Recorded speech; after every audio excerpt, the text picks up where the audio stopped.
Oh, when the saints go marching in, oh, when the saints go marching in, oh, how I want to be in that number when the saints go marching in. I spared you from my singing, but that is the song.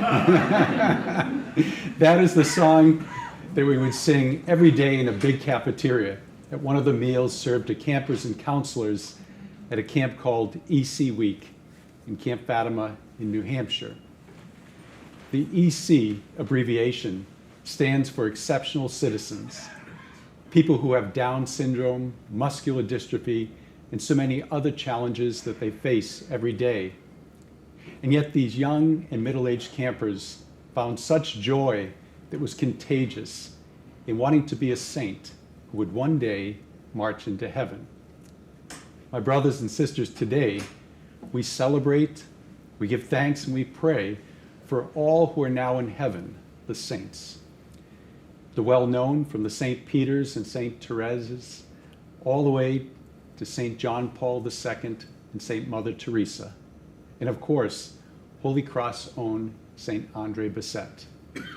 But we also give thanks for those, though not named by the church, our relatives and friends, who are also in the presence of God, the angels, and all their brothers and sisters saints. In today's first reading, John speaks of a countless multitude from every nation, race, people, and tongue, standing before the throne and the Lamb, wearing white robes, holding palm branches, crying out in praise of God. You know, at times, it can be hard for us to imagine being part of that group. Whether it's the challenges that we face, looking at our own imperfections and the distractions of this world, or even crossing from the earthly concerns to one of heavenly worship. There is nothing on earth equal to it. And that is why we need holy men and women and even children who show us the way and intercede for us as we make our journey.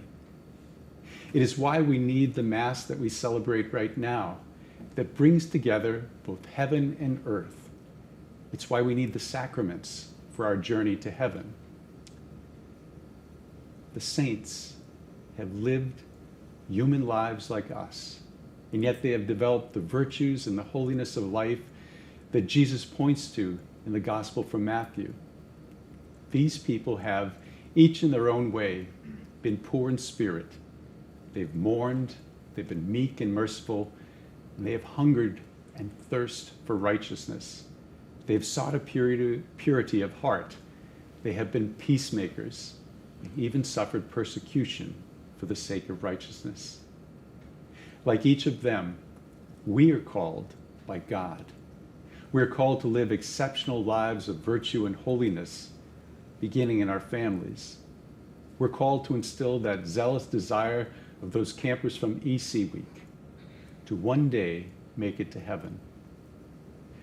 God blesses us with holy men and women and children, those that we read about and those that we meet, if only for a week, that inspire us to live a life worthy of God, that leads to reality in heaven, that we can only begin to imagine, and yet is where God and all our brothers and sisters wants us to be.